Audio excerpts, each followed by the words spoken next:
Charlotte Thompson Iserbyt served as the head of policy at the Department of Education during the first administration of Ronald Reagan.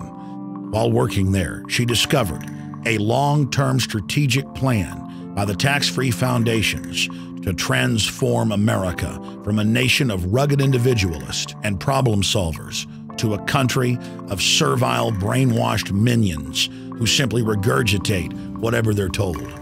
We now present to you the secret history of Western education, the scientific destruction of minds.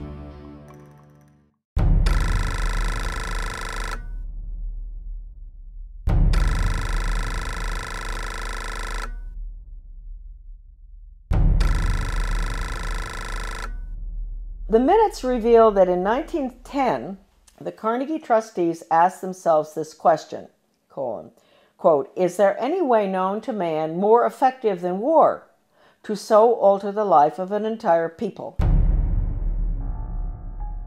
For a year, the trustees sought an effective, peaceful method to alter the life of an entire people. But ultimately, they concluded that war was the most effective way to change people. Oh, God.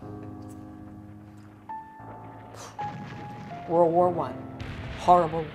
Oh, God. I mean, it made every other war look like nothing. They sent a confidential message to President Wilson insisting that the war not be ended too quickly. After the war, the Carnegie Endowment trustees reasoned that if they could get control, here we go, of education in the United States, they would be able to prevent a return to the way of life as it had been prior to the war. And they recruited the Rockefeller Foundation to assist in such a monumental task. Education should aim at destroying free will so that pupils are thus schooled they will be incapable throughout the rest of their lives of thinking or acting otherwise than as their schoolmasters would have wished. Influences of the home are obstructive, and in order to condition students, verses set to music and repeatedly intoned are very effective. It is for a future scientist to make these maxims precise and discover exactly how much it costs per head to make children believe that snow is black.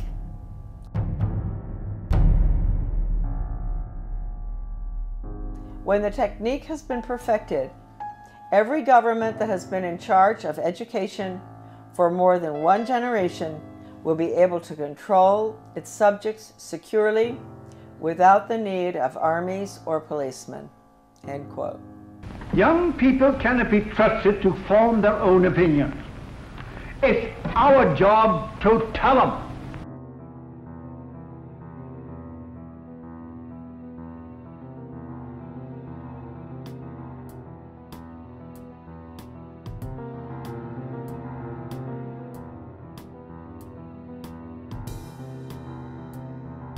I had never intended to become involved in the battle that all of us are involved in. I had no idea anything was wrong with the way the country was going when as I was growing up, and even during my Foreign Service experience, I found myself mysteriously, I would say the good Lord works in wondrous ways, being put in spots around the world or in my country where extraordinary things were taking place under the guise of change.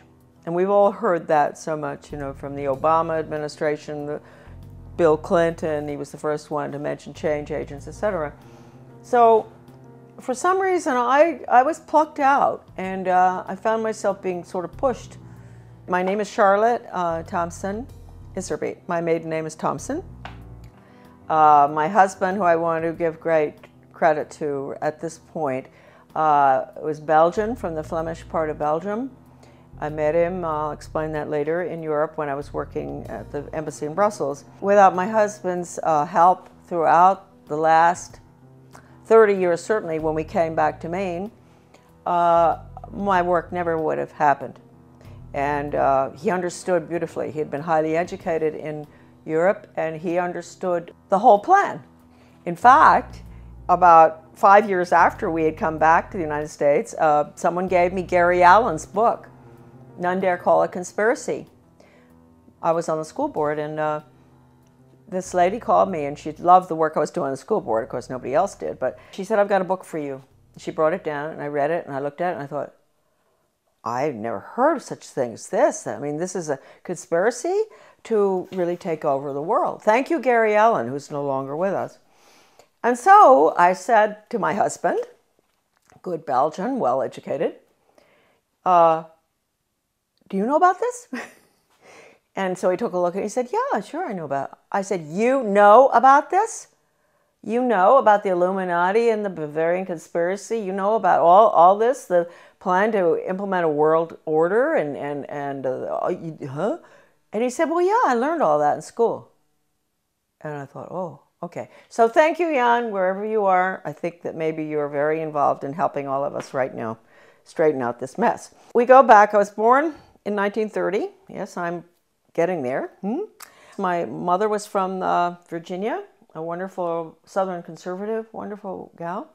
And my father came from Pennsylvania. He came from a family that in mining, and his father was a very recognized mining engineer who ultimately went out to South Africa and opened the gold mines. And my grandfather knew all these people. My grandfather was Skull and Bones. My father was a wonderful person. He was mayor of several towns on Long Island, New York, and in New Jersey, and he was a real constitutionalist. And somehow he was a member of Skull and Bones, but he didn't have anything to do with the power structure there, right? He absolutely nothing, although he did go to their meetings, and he went out to the island for retreats and all that stuff. He went to Bohemian Grove once. And so I grew up in sort of an atmosphere of, it was apolitical in a way, except for local politics, which my father was fabulous on. Anytime anybody did anything like wanted to break down local government or get rid of elected officials like regionalism does, my father would be right there with the Constitution. So anyway, I went to private schools, and I got out of prep school in Wellesley, and I decided I really didn't want to go to college. A lot of people thought it was a mistake. I wanted to go to business school instead. I was tired of somehow I had a bad feeling about things that were being pushed in the prep school. Like I was a member of World Federalists. I was falling for this junk. But somehow I didn't want to continue that. So instead of going on to Smith or Vassar or what, I went to Catherine Gibbs Business School in New York City. Wonderful, wonderful, difficult school. But I learned best grammar, how to write, accounting, shorthand, which came in very, very handy, I can assure you, especially when I was in the Department of Education. I got out, I graduated, and the Korean War was on. So I was very patriotic. My mother had always worked for the Red Cross. She was a volunteer during World War II at the mental hospitals, bringing the guys in from the war. So I heard a lot about the Red Cross, which is, I want to point out right now, changed enormously from that time. And I wish I could say in a better way. I think it does very good work. But it's connected with all the other, non-governmental, non-profit groups, and they have all been infiltrated. I signed up for Korea, that's right, but they changed my orders. And at the last minute, I went to Guam. I spent a year there. My next assignment was Chitose, Hokkaido, another air base, fighter base, I think. I finished my tour. I didn't want to come home by air. I wanted to go by ship. So I decided to go. A friend of mine went with me, third class, in the bowels of the Vietnam, which was a freighter. Luckily, I was in third class. So I was down, and we had very good food, because French have good food, whether it's third class or not. Always a big bottle of wine in the middle of the table. And the people at the table were coming out of North Vietnam, coming out of North Korea, and China. They were refugees. And, of course, the Vietnamese ones spoke French, and the Chinese were very well educated. They were well educated Chinese, so they spoke English. I spoke French, so the conversations were unbelievable. They would tell me what had happened, why they were coming out, what was going on under the communists, which we didn't let General MacArthur, you know, move in and take over. Truman brought him home. We could have won that war. We could have kept the whole Far East from collapsing, but that wasn't the plan. That old soldiers never die. They just fade away. This one woman was taking her daughter to Paris, to the conservatory there of music, to study piano. And she told me that her father or grandfather, I'm not sure, was a very famous pianist in China during the Cultural Revolution, and that they cut his hands off. And so that, I never forgot that. And then the other lady, she was from Vietnam, North Vietnam, and she told me that her grandfather, they killed him because he was opposed to the communist regime, and they cut his head off and they stuck it on a pole, and they marched around town with his head on the pole, which of course was to, you know, warn the rest of the Vietnamese, keep your mouth shut. Don't go up against this regime. Then my father, he's a New York lawyer, absolutely wonderful person, great sense of humor, and I know he's skull and bone, so we have to forgive him for that. But anyway, so he says to me after, I've been gone for 2 years, mind you. This is his young daughter that he cried when I left, right? What are you doing going abroad? So after 2 months home, he said to me, Shar, well, when are you thinking about moving on? And I thought, God, I've only been home 2 months. You know, I've been gone for over 2 years, and they want me out of here. And I thought, well, you know, I guess he's right. You know, I better not hang around home forever. And so I went down to the State Department. I had all the background because of Catherine Gibbs. That's the best thing that ever happened. I had the credentials to get into the State Department to work for ambassadors, which I did, assistant secretaries. I worked in Washington in Soviet affairs, in Middle Eastern affairs when all the Suez Canal stuff and everything was going on. I took dictation from John Foster Dulles. I'll never forget once when he was this was really during the tremendous problems with the Suez Canal and everything, and he had Golda Meir and the ambassador from Israel, you know, to the United States there. This is so funny because I was taking shorthand, and so all of a sudden someone kicks me under the table. Golda Meir, she's kicking her friend, the ambassador of the United States, whose name I can't recall right now, and kicked me instead. And I said, oh, gee. And she said, oh, I'm so sorry. She said, he's dictating too fast. He's a very good friend of hers. Dictating too fast. There's no way you can get it. So anyway, those are little funny stories about the State Department. But anyway, and then I was in Soviet affairs. I saw very strange things there. I went to South Africa. I worked for the ambassador in South Africa. Fascinating, because my father and my grandfather actually had lived in South Africa. Then I got sick and I came back to the States, and then they assigned me to work for Ambassador Douglas MacArthur Jr. That's the nephew of the general, and in Brussels. He was a wonderful man. He was not easy to work for, but he was a wonderful person, a good American. And that was at the time, again, you see where these things kept happening in my life. This was the Belgian-Congo crisis, and in Katanga. And I was there. I saw all the cables coming in regarding the UN troops and how they were raping citizens and nuns, and people were dying and all. So I was there in Brussels. Here I'm learning, Charlotte's learning, that the UN isn't what people think it is. And all these cables coming in. I meet my husband. I meet him on a train going skiing. That's how I met my husband.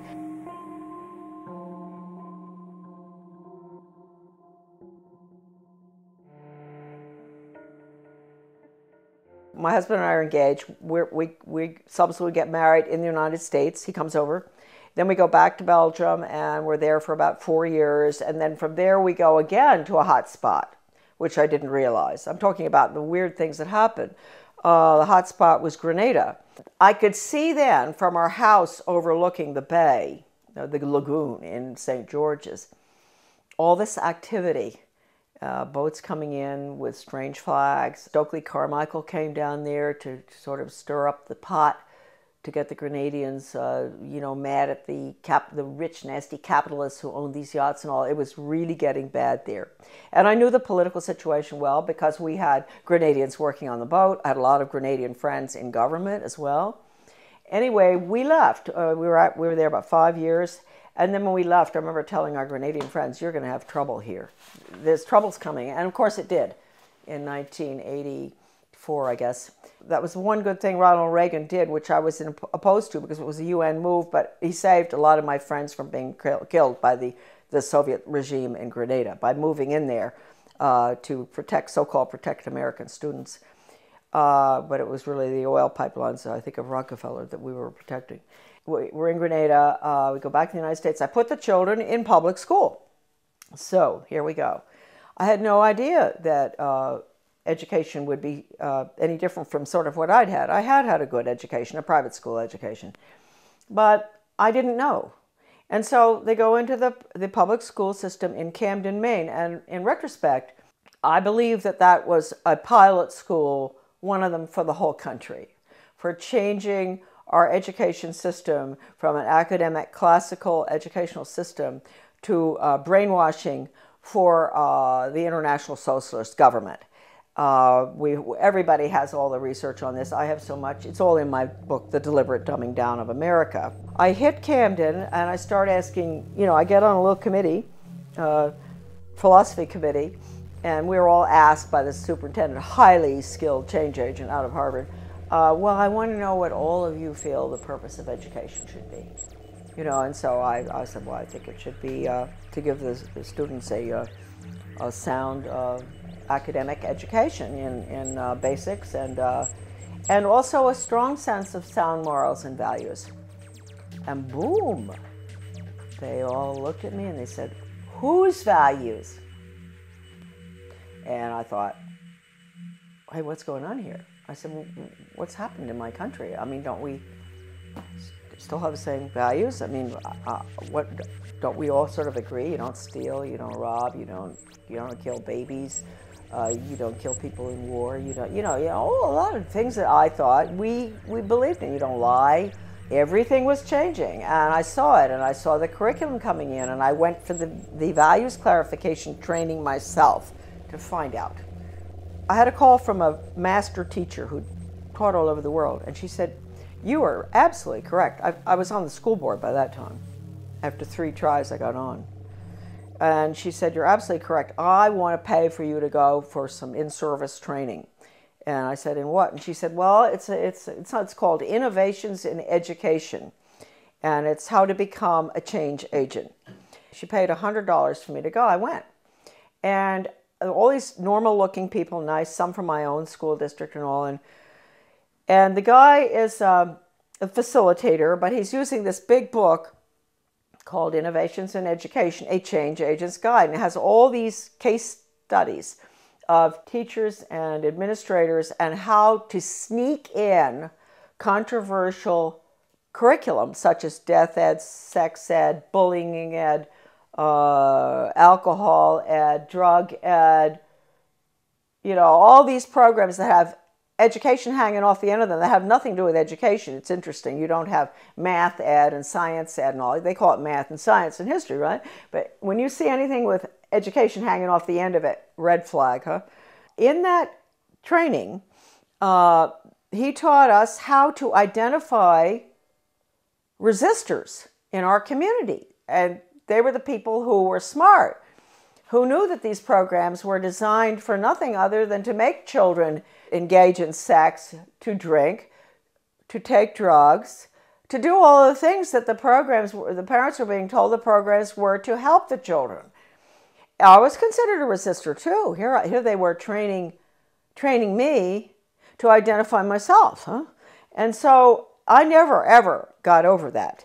Also, we were being trained to go to the important people in the community, and they're really very good people. We all know who they are. They're friends of ours and all, but they're head of Rotary, head of Garden Club, head of Historical Society. You go to them and you explain to them in very, very good, highly skilled change agent manner, which is just lies, how important these programs are for your children. We've got to put these programs in. This was 1973, all the way through right now. Huh? That period in education, we call it the unfreezing of our children's values, the ones taught by the parents at home and the church, basically.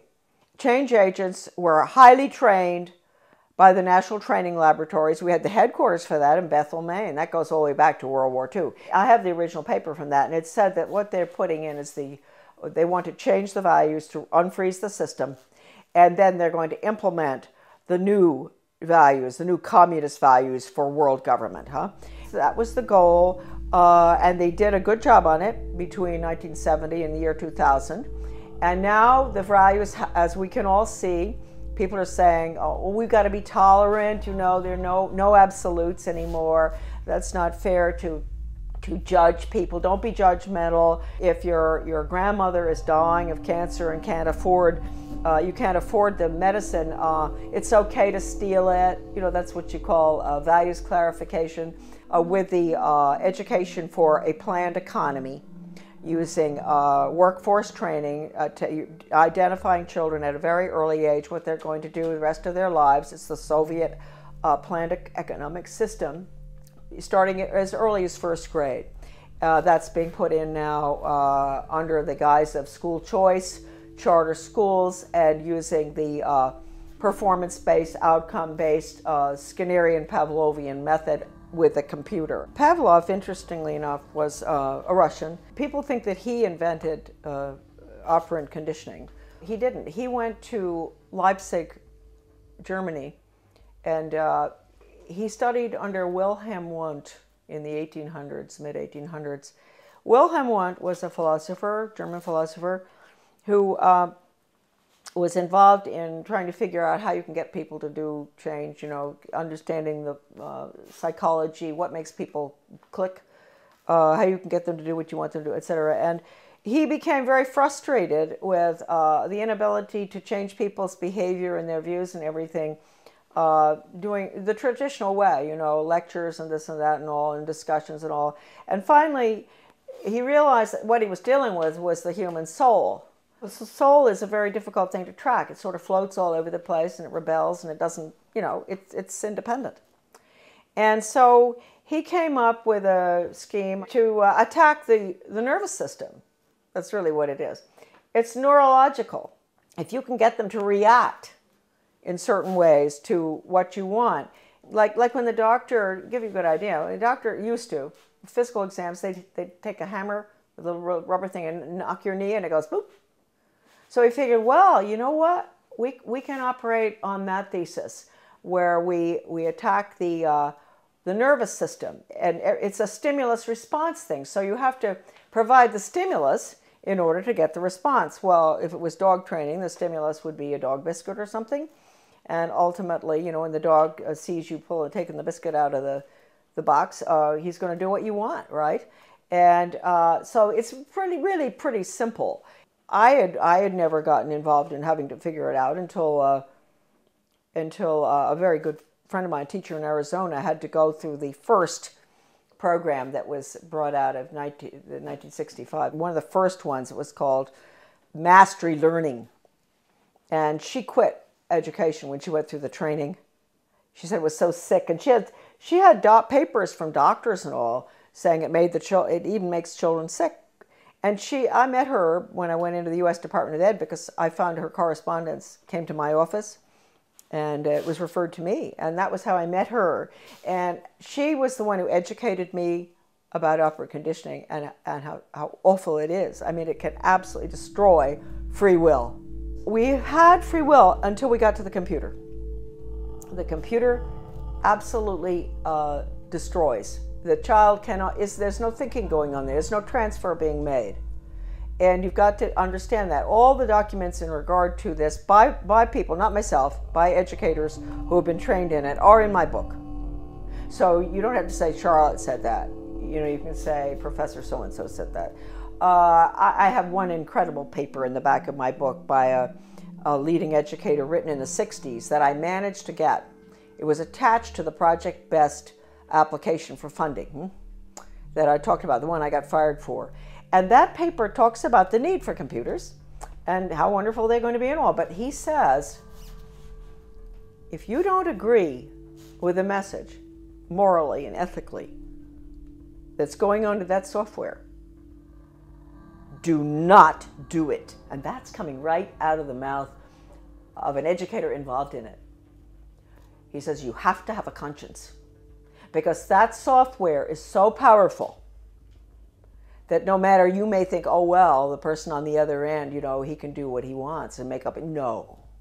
Once it's in the software, and once the child is clicking away on the computer and getting the little happy face as the reward, that's what happens. We all know that feeling when we get something good on the computer. He's not going to ask any questions. That's it. Finished. And it can bring the student to a certain totally opposite position in their thinking using Socratic questioning. So it's very dangerous. I can't tell you how dangerous it is. I mean, how dangerous is a method that can actually change, actually destroy one's conscience. That's bad news. And we were all softened up, and that's what we're looking at today. Now, the refreezing has to take place. The refreezing is going to take place with the use of the computer. Schools will be bookless. They are already some of these programs coming in. So anyway, I was on the board. I saw that. I went for the retraining. Then I got off the board, and I formed with Bettina Dobbs of Maine, a wonderful teacher and a nurse. We formed something called Guardians of Education for Maine. And we were in business for about 15 years. We did a lot of very good work. In 1980, I went to work for Ronald Reagan, and I worked there for 2 years until I was fired. Right. But I had worked hard for him from 1978 to get him elected. Right. And then in 1980, because of the work I'd done and the work in education, I got an appointment in the U.S. Department of Education. Because the people in Washington, with the conservatives, they were good back then. They're not anymore.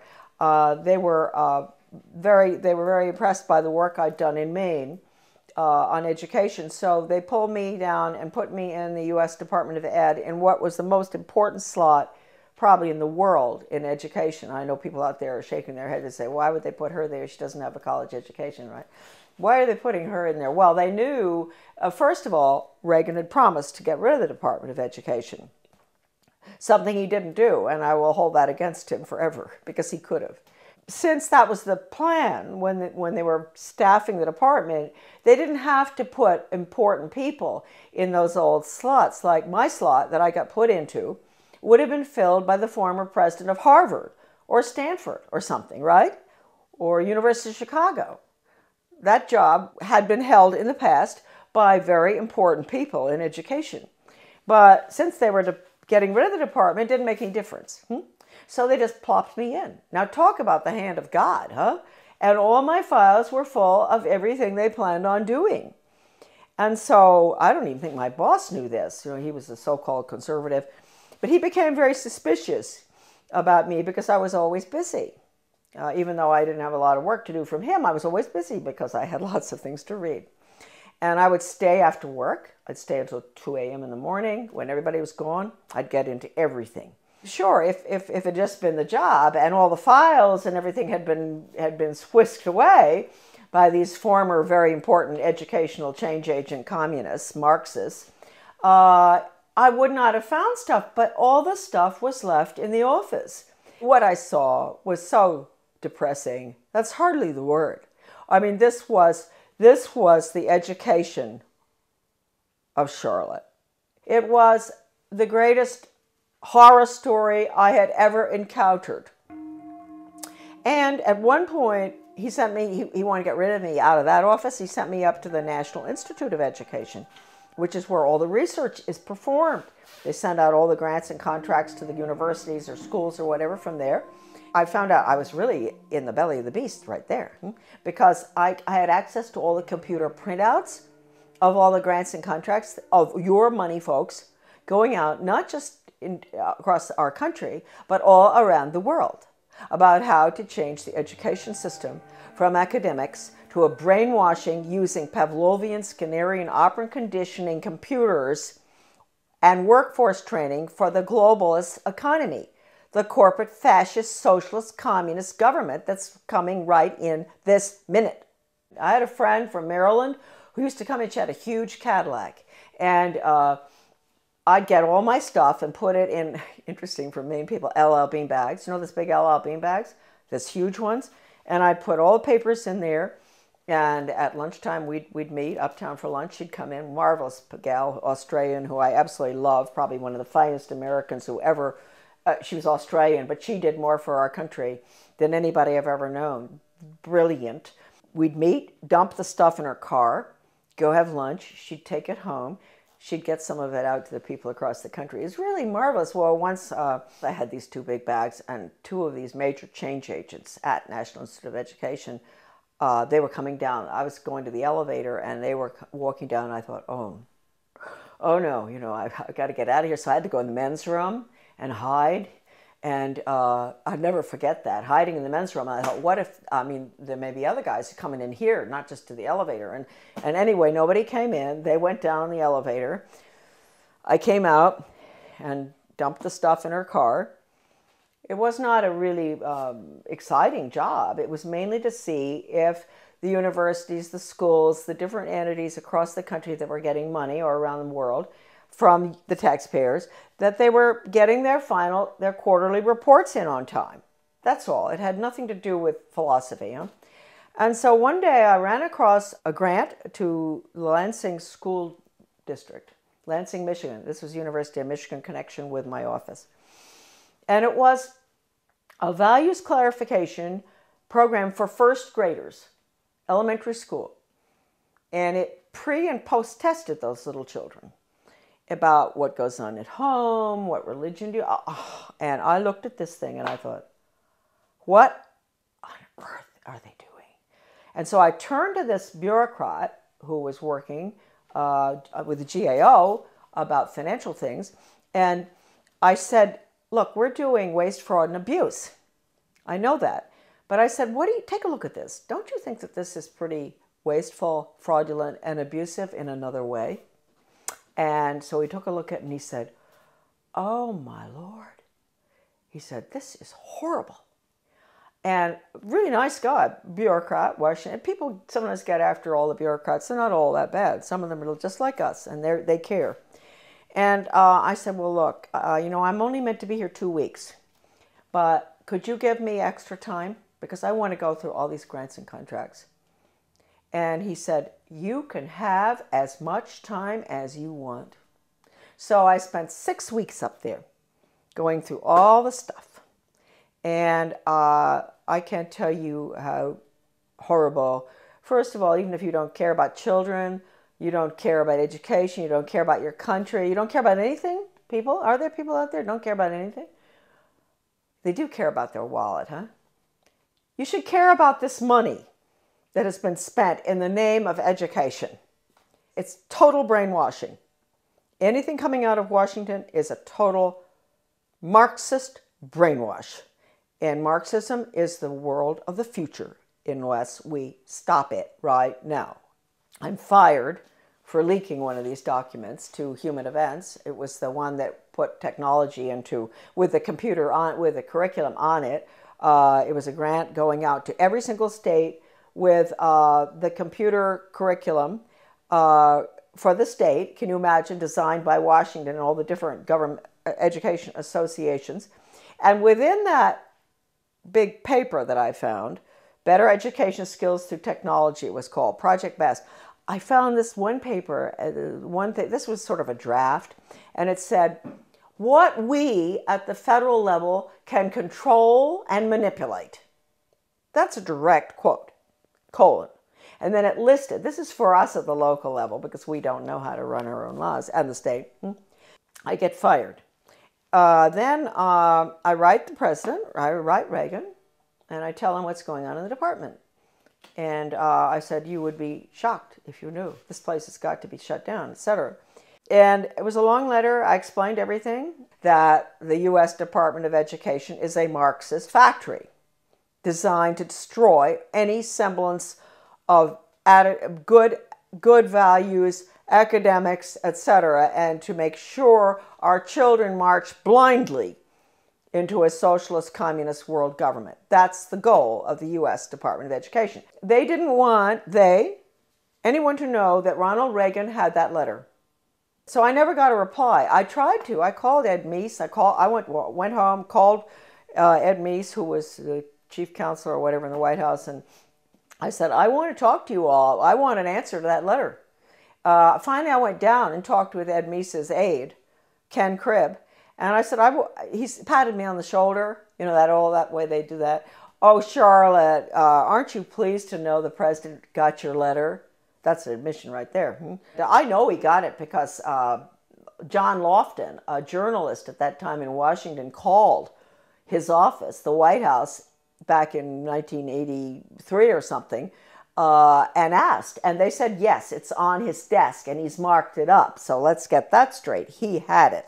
The purpose of that letter was to make sure that that department is abolished and the American public education is returned to its original status, run at the local level and with elected school board members and with no influence whatsoever from the federal or international level. That's how it should be. It was the best education system in the world. That's what I was asking for. Anyway, it didn't happen. That letter to Reagan, again, is on my website, Deliberate Dumbing Down, under a PDF.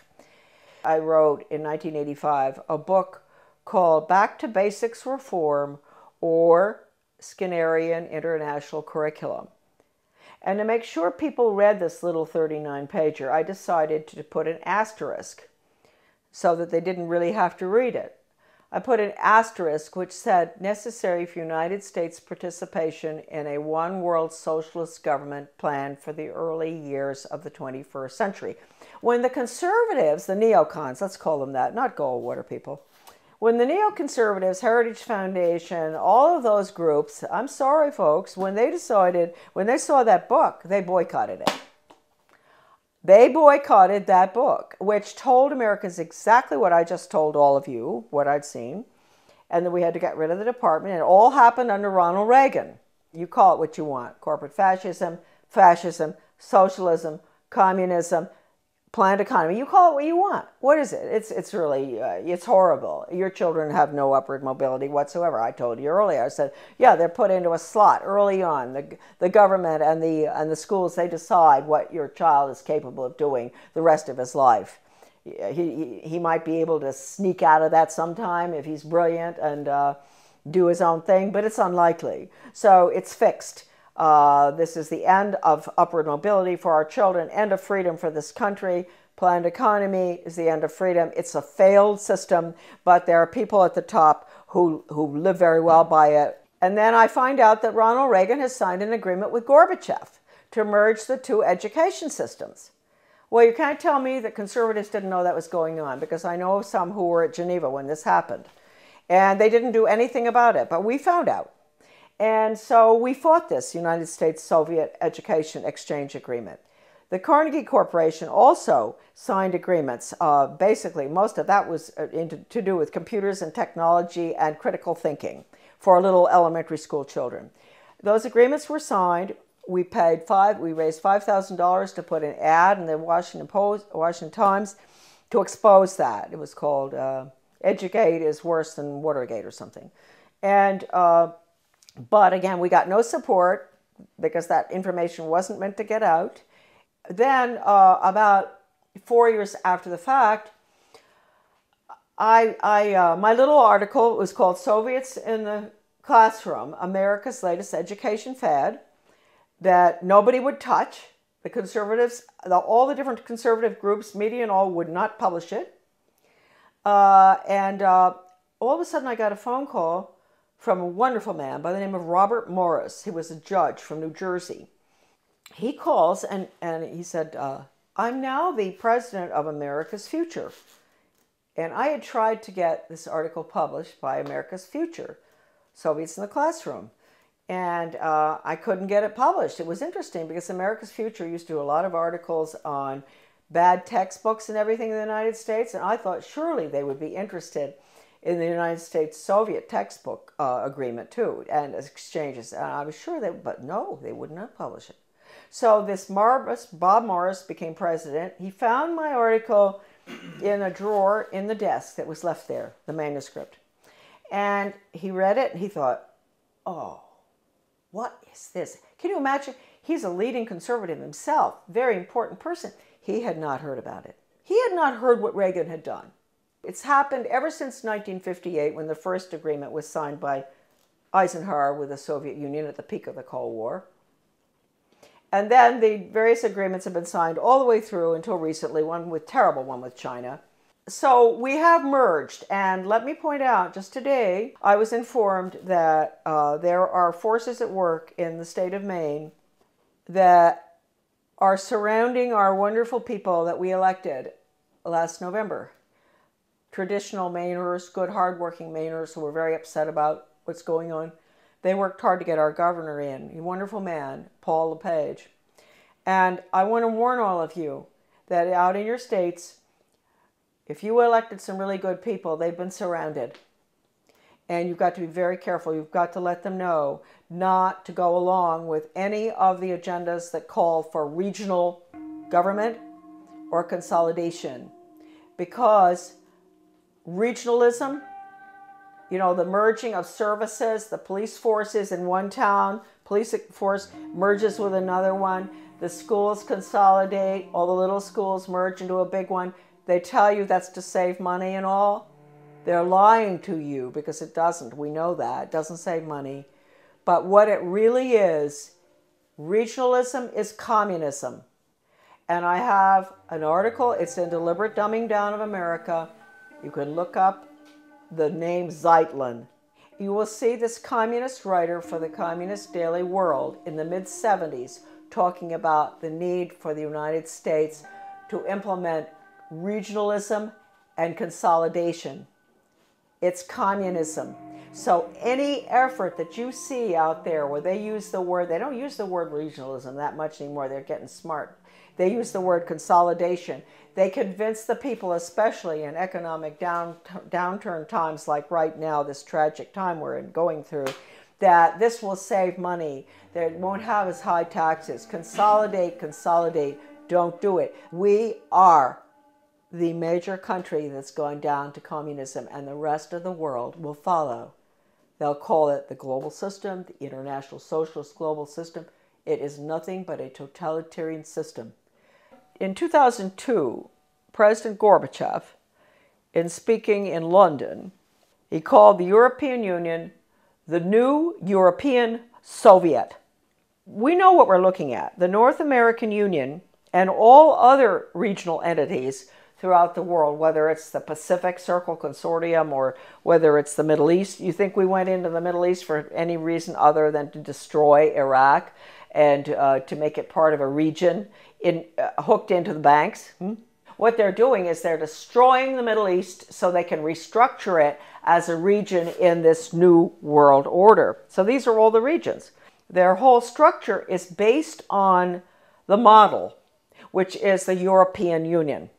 So I ask Americans, what will you call? What would Gorbachev call the North American Union? He would call it the North American Soviet. How do we like that? Wake up. If there's anything that is important for you to remember from these videos today, is that we are at the end of the line. We are doing exactly what Gorbachev wants. Consolidation. Now, this is an interesting cartoon. This is regional government. This is the consolidation of schools, basically. And you see the little guy in the one-room schoolhouse, he's chewing a piece of grass or something. And he looks very happy. He belongs to Little Frog Lick Creek High School. He's chewing the grass with a smile. If you follow him through, you're going to see him looking more and more miserable as they merge his one-room schoolhouse to a 6-room schoolhouse, to 8 more schools, and then into a central school, which is a region. And then you're going to see him at the end. He's holding his left arm out, up like this, clenched fist, little hair, very unhappy. And his t-shirt says, Our Lady of the Benevolent Dictatorship, One World Global Training Corps. And then the last one, he has on earphones, you know, like you guys have all the time. Finally, he's smiling. He's connected to something with a wire. And it says, Interplanetary Carbon Unit Reprogramming Pod. Well, I saw that in a very liberal left education journal called Phi Delta Kappa. Many people will recognize that, 1983. The title of it is Consolidation, going from the small school to the central regionalized school, and which is what regional government is all about. And you can get rid of all the parochial views that the children have in the little school, where the parents can go, to school board meetings just across the street, the school, and all the parents know each other, the teacher, it's a lovely atmosphere. And then you end up with all the children going long distances on the bus, which is no good for them, to the regional school. And then you have country boys and girls who are being mixed with city boys and girls. So then they get into the drug scene. So we've seen with consolidation that the test scores go down, the drug problem gets worse, the cost of education increases, although they tell you that consolidation is to make it cheaper. A lot of people just don't understand the word consolidation. Consolidation is consolidating all the services together under the guise of this is going to be cheaper for you. But in the process, what happens is you lose all your elected officials because all of these entities are being merged. So at the local level, you don't have any representation anymore. And ultimately, you spend far more. That's the whole restructuring of our constitutional form of government, is being thrown to the wolves in favor of this regionalism and consolidation system in every area. Education, government bureaucracy to make things cheaper, you name it. Planning, the word is central planning. That's the Soviet system, central planning, regionalism. No matter how beautiful everything looks outside, no matter how good those restaurants are in your town, or the good funny movies, or the whatever, no matter whatever beautiful things you see in your life and your family, etc., folks, it's curtains. October 24, 1975, the World Affairs Council of Philadelphia issued a Declaration of Interdependence, written by well-known historian and liberal think tank Aspen Institute board member Henry Steele Commager. This alarming document, which called to mind President Kennedy's July 4, 1962 speech calling for a Declaration of Interdependence, Kennedy, was written as a contribution to our nation's celebration of its 200th birthday and signed by 125 members of the U.S. Senate and House. When in the course of history the threat of extinction confronts mankind, it is necessary for the people of the United States to declare their interdependence with the people of all nations and to embrace those principles and build those institutions which will enable mankind to survive and civilization to flourish. 2 centuries ago, our forefathers brought forth a new nation. Now we must join with others to bring forth a new world order. We affirm that the economy of all nations is a seamless web and that no one man can any longer effectively maintain its processes of production and monetary systems without recognizing the necessity for collaborative regulation by international authorities. This little blue book is called Conclusions and Recommendations, and it has a weird title, and you'd think it only deals with social studies, but it doesn't. It's the report of the Commission on the Social Studies. It was funded by the Carnegie Corporation, and the book virtually recommends that the curriculum all be geared towards the Soviet system, internationalism, planned economy, etc. It's been referred to by a leading British professor of British socialism as a plan for a socialist America. This book is at my son's website, AmericanDeception.com, thank heavens, because this is the only copy that exists in the whole world, right here. All right, so that's dated 1934. And what they're doing there is they're really talking about putting in a planned economy. So that's what we're putting in right now with the program that's just gone into our little school in Dresden, Maine. We've put in the Di Lorenzo Reinventing Schools plan, which I said earlier, your children will be graduating at 14 or 21. No grades, no ABCD, no kindergarten through 12th grade, because it's going to all be workforce training, and the curriculum will be based on the Malcolm Baldrige Total Quality Management Award that has only in the past been given to Cadillac and Hilton Hotels and things like that. The Malcolm Baldrige National Quality Award gets results. We're not there yet. We're continuously improving, and it's something that is so deep in our organization that the concepts and principles of Baldrige will be applied forever here. So this same Carnegie Corporation in 1933 instituted the 8-year study, which went on until 1941. That's the Skinner method, performance-based, results-based. That's all what you can do, not what you know in your head. They don't want children to think or know anything, no history. It's what you can do for the good of the global economy. And the Education Commission of the States, a very important unconstitutional regional entity which controls education in every state as well, they had a little newsletter that I used to get. And one day I was reading it and my eyes went down to the bottom of the page and I said something.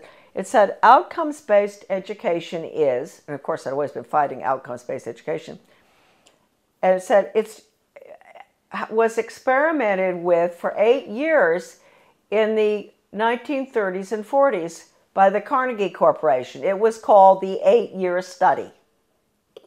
So nothing's new, folks. If we think the outcomes-based education that which is the biggest dumbing down education system that ever happened with children graduating at 14, right? If we think that it's new, no. It came from the 8-year study, which again was Carnegie. Okay. Now Carnegie, we might as well mention this at the same time. 1965, the Elementary and Secondary Education Act, Carnegie was all involved in paying for the national assessment, which is all 60% politically correct. That's the test that all schools around the country have had to give for the past, ever since 1965. Now it is 60% politically correct. Your kids' ideas on global warming, sustainable development, a world government, the fact that the Constitution's outmoded, all that. So they paid for the national assessment. They were the ones instrumental in putting up the money for the Education Commission of the states in Denver. In your Senate Education Committee in your state, there's always going to be one person who is on the membership of the Education Commission of the states. So there'll be about 50 state people. So they get their orders from the Education Commission of the states. That's Carnegie, paid for that. In 1985, Carnegie signed an agreement with the Soviet Academy of Science.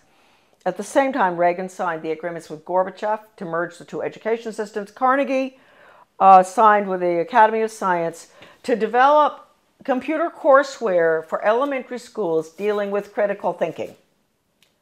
That was an agreement signed. That's for our children, right? In first grade, critical thinking on the computer. Reagan, Clinton, the two Bushes and all, implement the school to work agenda. That was the beginning of the planned economy under Reagan. So then Mark Tucker comes in, Carnegie. All the controversy going on in the 90s, Americans were up in arms about the destruction of their school systems. They would go in deliberately and destroy, because in order to restructure, you have to destroy. Foundation for the Advancement of Teaching, David Hornbeck, who's big on compulsory community service, compulsory. He called for that when he was the superintendent of schools in Maryland. He was the commissioner. Way back, he called for mandatory service. That's another thing, folks. You better watch out. We're going to be slaves. Mandatory service. So anyway, this same Hornbeck, who's connected to Carnegie all along, goes into Kentucky, destroys that system, goes up to Rochester, New York. He goes out to state of Washington, Iowa, destroy the schools, restructure them for school to work. That's all Carnegie. And the latest information coming in for Maine with a complete recommendation, that is, who knows, maybe our governor, we can get to him fast enough, to help him understand that we can't have charter schools. Charter schools are the vehicle to implement the planned economy. We can't have them. They're unelected school boards anyway. We don't even have a school board with a charter school. They get federal money. Why no school board? They get federal money, so we have to give the federal test. No charter schools, forget it. So all of this is coming together, coalescing at the same time. The 3,000-page hearings of the congressional investigation of the Reese Committee on investigation of the subversive activities of the tax-exempt foundations, I bought the only available copy in the country, 3,000 pages from a really good friend of mine, a wonderful American. He had been offered any amount of money for that 20 years ago by one of the minions of the tax-exempt foundations. They did not want that copy to be floating around. The research director for those hearings, his name was Norman Dodd. I knew him. And the conversation that I'm going to discuss right now that he had with the president of the Ford Foundation, Rowan Gaither, was off the record in New York City at Ford Foundation headquarters. And Norman Dodd told me over dinner in Washington, D.C., in a restaurant in Georgetown, Rowan Gaither said to him, Mr. Dodd, you know, basically, we at the foundations, we don't determine the agenda. The agenda has come from directions from the White House. That was Eisenhower at the time, right at the peak of the Cold War. And that agenda, our instructions are to use our tax-exempt status, your money, folks, change America so it can be comfortably merged with the Soviet Union. Now, a lot of you may say, well, that never happened. Well, it's happening right now, folks. It's happening right now, as we speak. Foundation-funded non-bloody revolution. Committee Chairman Carol Reese warned fellow congressmen of a diabolical conspiracy that a certain few foundations were financing the socialist and communist overthrow of the United States. After World War I, they tried to get the League of Nations in. And there was tremendous opposition to that. And then you had opposition between then and between World War II. You had Lindbergh and a lot of Americans going before the Congress to keep us from going into the UN. You had all sorts of opposition. But they got their way. The Reese Committee learned that the Rockefeller Foundation and Carnegie Endowment for International Peace were, with tax-exempt dollars, funding leftist propaganda operations aimed at changing America through the brain, not the battlefield. Patriotism, national sovereignty, individual responsibility, and Christian beliefs were belittled, while the concepts of a one-world government, socialism, collectivism, and humanism were deemed essential for peace in the modern age. A clandestine and successful non-bloody revolution had been masterminded by some of America's most powerful and devious men who did not want to be exposed by a congressional investigating committee. The man chosen by Reese to be the committee's research director was Norman Dodd, Yale graduate, intellectual, and New York investment banker. During this writer's frequent visits to Dodd's retirement home in Keene, Virginia, he repeatedly spoke, Dodd, of his conviction that justice demanded that those foundations should be compelled to spend a like amount of dollars to undo the damage they have done to America, end quote. Dodd sent committee questionnaires to numerous foundations, and as a result of one such request, Joseph E. Johnson, president of the Carnegie Endowment for International Peace, invited Dodd to send a committee staffer to Carnegie's headquarters in New York City to examine the minutes of the meetings of the endowment's trustees. Now, this is Carnegie we're talking about, the one I always go after. These minutes had long since been stored away in a warehouse, and obviously Johnson, who was a close friend of former Carnegie president and Soviet spy Alger Hiss, had no idea what was in them. Don't forget, Alger Hiss headed up the UN in San Francisco. He was the head of the whole thing, world government. The minutes reveal that in 1910, the Carnegie trustees asked themselves this question, quote, is there any way known to man more effective than war to so alter the life of an entire people, end quote. This is in the minutes. For a year, the trustees sought an effective, peaceful method to alter the life of an entire people. But ultimately, they concluded that war was the most effective way to change people. Oh, God.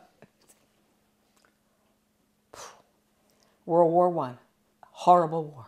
Oh, God. I mean, it made every other war look like nothing. Consequently, the trustees of the Carnegie Endowment for International Peace next asked themselves, quote, how do we involve the United States in a war? And they answered, quote, we must control the diplomatic machinery of the United States by first gaining control of the State Department. Now, don't forget, this is 1910. Norm Dodd said that the trustees' minutes reinforced what the Reese Committee had uncovered elsewhere about the Carnegie Endowment, that it had already become a powerful policy-making force inside the State Department. During those early years of the Carnegie Endowment, war clouds were already forming over Europe, and the opportunity for the enactment of their plan was drawing near. History proved that World War I did indeed have an enormous impact on the American people. For the first time in our history, large numbers of wives and mothers had to leave the home to work in war factories, thus effectively eroding women's historic role as the heart of the family. The sanctity of the family itself was placed in jeopardy. Life in America was so thoroughly changed that, according to Norman Dodd, quote, the trustees had the brashness to congratulate themselves on the wisdom and validity of their original decision, end quote. They sent a confidential message to President Wilson, horrible, listen to this, insisting that the war not be ended too quickly. Carnegie trustee Cleveland Dodge, one of Wilson's financial supporters, had direct access to the president, and as did Elihu Root, endowment president from 1910 to 1925. After the war, the Carnegie Endowment trustees reasoned that if they could get control, here we go, of education in the United States, they would be able to prevent a return to the way of life as it had been prior to the war. And they recruited the Rockefeller Foundation to assist in such a monumental task.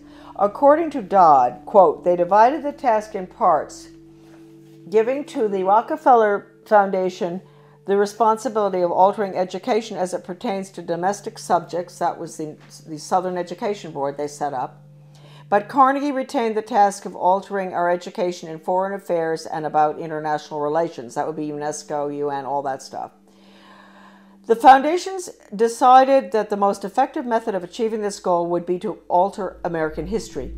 So they awarded grants, fellowships, and scholarships to those professors and historians who would rewrite American history and promote one worldism, humanism, and socialism. By the early 30s, the well-laid plans of the foundation trustees had reached fruition, and a Reese Committee staff report concluded, 1, that there had indeed been a non-bloody revolution in America between 1933 and 1936, 2, that a certain few foundations had funded efforts to change the beliefs of the American people through education and propaganda, and 3, that these revolutionary changes had been accepted without resistance. To demonstrate how thoroughly American opinion had been changed according to the plan of the foundations, we cite the following historical example. At the end of World War I, Woodrow Wilson and his shadowy alter ego, Colonel Edward M. House, tried to sell the U.S. Senate and the American people on the idea of the League of Nations. This was, of course, the first concerted international effort towards a one-world government. Wilson and House failed in their mission, but a generation later, after another great war and much re-education via college international relations clubs, international studies, educational grants, and the like, the Senate and the people readily accepted membership in the United Nations. Roosevelt's foreign policy advisor, Alger Hiss, helped write the UN Charter, in which the Soviet Union was given 3 votes in the General Assembly and the United States only 1. And then, before his perjury conviction for lying, that's Hiss, about his Soviet espionage activities, he went on to become president of the Carnegie Endowment for International Peace. Chairman Reese expressed justifiable rage when he described what was happening as a diabolical conspiracy. The conspirators had left little to chance. Those congressional investigations of the early 50s into tax-exempt foundations were mandated by the House of Representatives in a resolution stating, quote, the committee is authorized and directed to conduct a full and complete investigation to determine which of such foundations and organizations are using their resources for un-American and subversive activities, for political purposes, propaganda, or attempts to influence legislation. Now, folks, I want to tell you, the 3,000 pages of testimony Reese Committee hearings is at my son's website, americandeception.com. The person I bought the hearings from, the transcript, was offered 20 years ago any amount of money for that 3,000 pages. The foundations wanted it back. It was the only copy left available. And he would not sell it to them. So my friend sold it to me. My friend knew Norman Dodd very well. He sold it to me for $3,000, which is really cheap. All right, a dollar a page. He'd been offered any amount. They said, we'll pay you anything. You name it, anything. We want that copy. So it's now on the web for everybody to read. All right, now we'll continue. The congressional investigations, right. To determine which of such foundations and organizations are using their resources for un-American and subversive activities, for political purposes, propaganda, or attempts to influence legislation. The tax-exempt status granted to foundations by the Congress of the United States is a special and powerful privilege subsidized by the American taxpayer. Therefore, Congress has not only the authority, but also the obligation to investigate how tax-exempt funds are spent. This should be the next investigation. Ron Paul should do this one, after the Federal Reserve. The Ford Foundation, largest of all the foundations, balked when it received a preliminary questionnaire from the Reese Committee.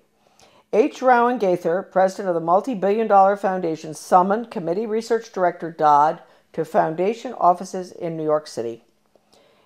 At the meeting, Gaither asked, Mr. Dodd, we invited you to come here because we thought that perhaps off the record. You see, that's why it's not in the transcript of the hearings, what I'm reading you now.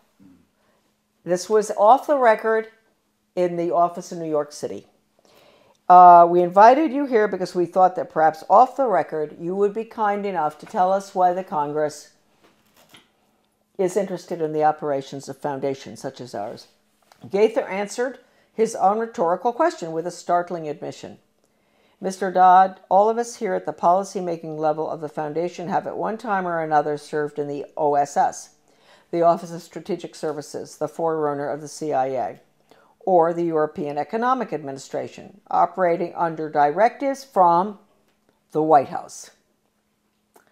We operate under those same directives. The substance of the directives under which we operate is that we shall use our grant-making power to so alter life in the United States that we can be comfortably merged with the Soviet Union, end quote.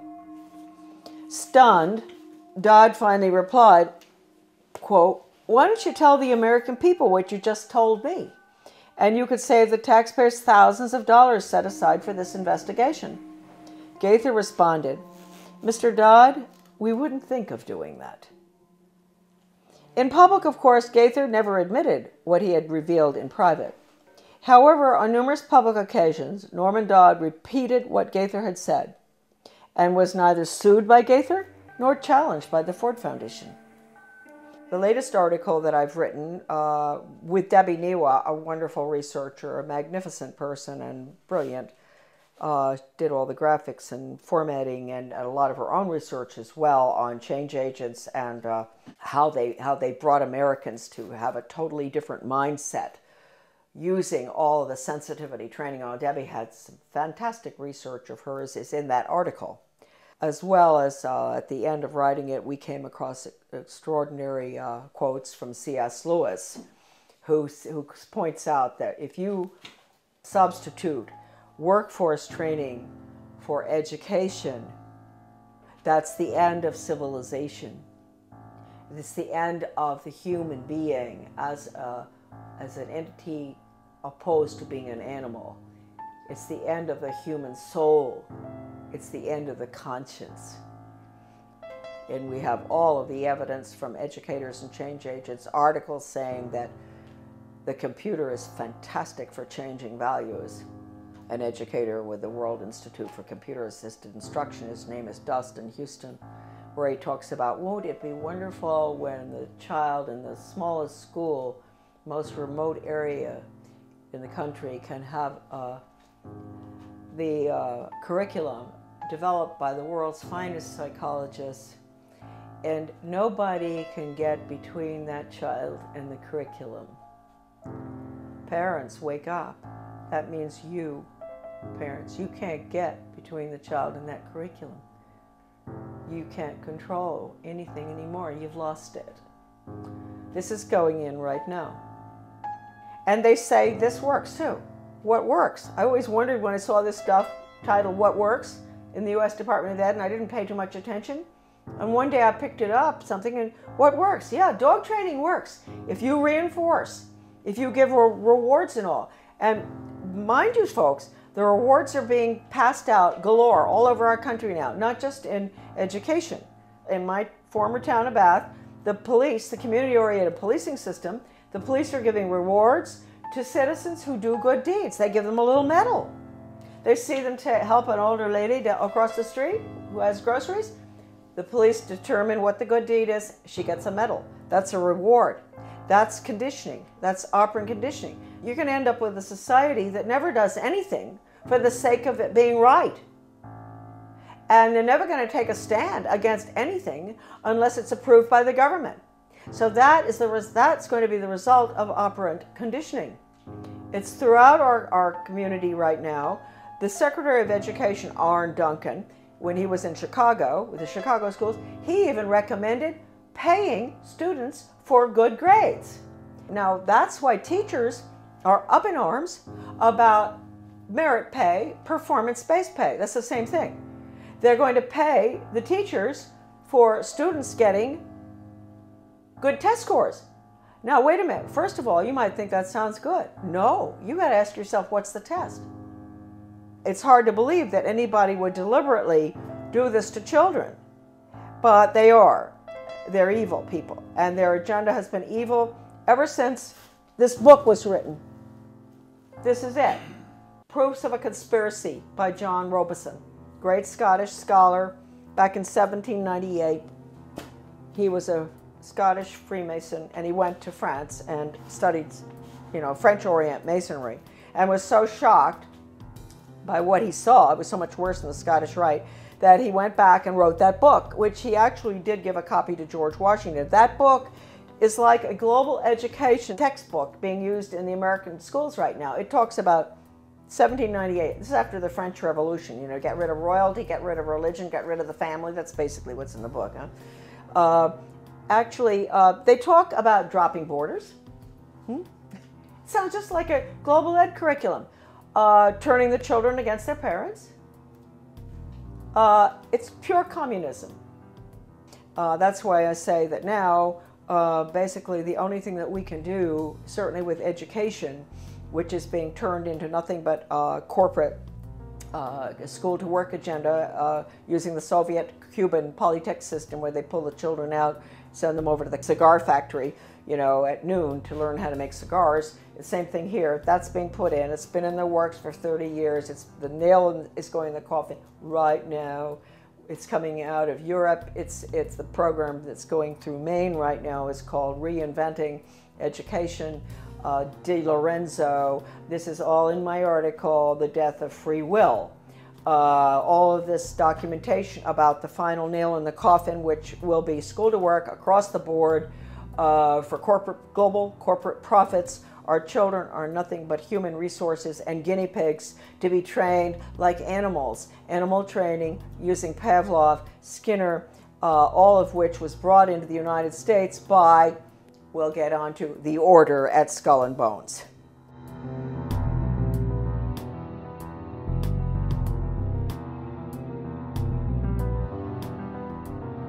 Coming soon to PrisonPlanet.tv, part 2 of our in-depth interview with Charlotte Thompson Iserbyt.